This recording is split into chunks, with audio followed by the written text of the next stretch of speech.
Lions Jaguars Pre-2 preseason happening. Well, all I have to say is thank God this is preseason. Alright, just keep calm, it's only preseason. Wins and losses in preseason don't mean a fucking thing. Because let's be honest, if the starters run Lions, probably would beat the Jaguars. You know, whatever, truly no. Yeah, plus that's the main difference in this game. Jaguars played a good few of their starters in this game. The Lions played next to none. Like, the only starters they played in this game are the ones that are in competitions for starting jobs for the regular season. That's about it. But yeah, you know, we're going to go through the game, and we're going to go through the player evaluations, get the spotlight on the players that impressed the most in this game. And yeah, yeah. But there are still quite a few positives in this game, despite the score not really reflecting it. But let's talk about it. But, I mean, the only real negative I have in the notes was the backup O-line. Because, good Lord, the backup O-line struggled in this game. All I have to say is, thank God, 4/5 of our offensive line are Pro Bowl caliber. But if one of them goes down, but if, like, Decker, Sewell, Jonah Jackson, or even Frank Ragnow go down, we could be in trouble with the backup O-line unless they get their shit together. Like, hell, even like that Teddy Bridgewater fumble in the first half, that's not even on Teddy, that was on the O-line, because as Teddy Bridgewater was about to hand the ball off for a running play, he was already getting hit, which is why he had terrible ball placement there and couldn't protect the ball in time, because he was about to hand it off, and as soon as he was about to, he got hit from behind. So that's not even on Teddy, that's the O-line not doing their fucking job. But other than that, with that negative out of the way, here are some positives from this game. Like, the first positive, of course, was Jack Campbell. As Jack Campbell had another solid outing. Now the question is, does this make Jack Campbell the Week 1 starter in a couple weeks against Kansas City? So far, it looks like the starting middle linebacker job, it's a three-man race between Derek Barnes, Jack Campbell, and Malcolm Rodriguez. But if you compare the three and how they played in the preseason so far, I think it's safe to say Jack Campbell has stood out the most out of the three. And I think Campbell has the clear edge here.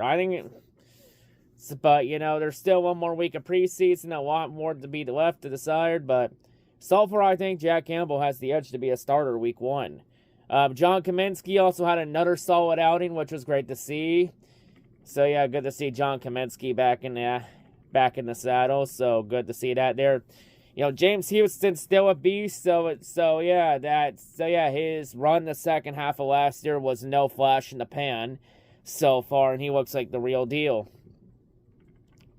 Like, if James Houston, I'll be honest here, if James Houston could build off how he ended last season off when he had 8.5 sacks, when he had like 8 sacks in the second half of the season, I think there's a good chance him and Aiden Hutchinson could both get double-digit sacks if the right circumstances play out. And Houston can build off his success last year.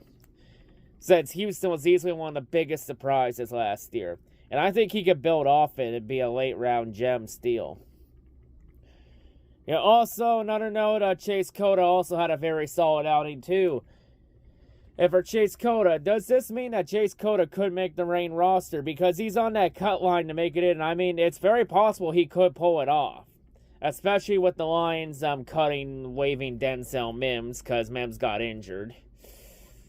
And yeah, wide receiver depth's about to be a bit concerning because Jamison Williams is out for the rest of the preseason with a hamstring injury. And he can't go to Lions medical personnel during his 6-game suspension. Oof. And for everyone that wants to talk about the injuries, let me just say this here. It's not 100% on the training staff. The training staff can only do so much to help out. At the end of the day, most of these injuries fall on the players themselves because the training staff can only do so much to teach them things to prevent injuries. And so far, the players aren't taking full advantage of it. The players gotta fucking take care of their bodies better off the fucking field. And it's not just on it. So yeah, everyone that wants to blame the medical personnel, back the fuck off. It's not just them. It's on the players themselves. As far as I'm concerned, you're all holding the wrong people accountable. you should be holding the players themselves equally accountable as well. But I guess some fans, they just want to take the easy way out and just be the daffs that most of them are. Probably those SOL morons. Anyway, with all that out of the way, back to the positive notes. Stephen Gilmore was very impressive. Made a bunch of plays, too, including that interception off that weird deflection. So, yeah, Stephen Gilmore making a good case for himself, too. He could potentially make the main roster, too. We'll have to see what final cuts look like. If not that, I don't know if he makes the practice squad, because if he goes to waivers, someone might claim him, though, and the Lions plan to put him on the practice squad might blow up in the face. So we'll have to see what happens there. Tracy Walker, also good to see him get some reps in after he's coming back from an Achilles injury last year. He probably should have had that interception that Stephen Gilmore got on a deflection, but at least he kept the play alive by deflecting in the air for Stephen Gilmore to take advantage of. And a final good note, though, we had a few good returns on special teams, so that was pretty encouraging to see. So special teams still looking solid again. And that's really all the notes there was for this game. Like, the score got kind of ugly with it being 25-7 in favor of Jacksonville, but still a lot of positives to look at here for player evaluation. A lot of positives game. Like, honestly, the positives weigh the negatives out a lot. Way more than the negatives in this game. Believe it or not. Despite the score maybe not reflecting that, there were a lot more positives in this game. All I say is don't be a moron. Don't be a daff. Be a fan. Not a daff. But yeah, preseason, one more week of preseason, and then it's regular season time in a couple weeks for Kansas City. But yeah, all I say is for the QB play is can't wait to see Jared Goff play in a couple weeks. And really see the start. I can't wait to see the starters coming in a couple weeks. I think the Lions got some good here. Time to embrace the ride. But you didn't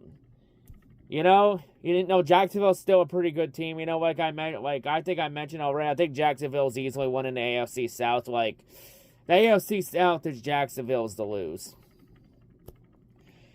The defense played really well in the game. Offense still a bit left to be desired, but, that's just what happens when you play second and third stringers. They're not going to play as well as the starters. But, yeah, still a lot of positives, though, to take out of this game. Just keep calm. It's only preseason.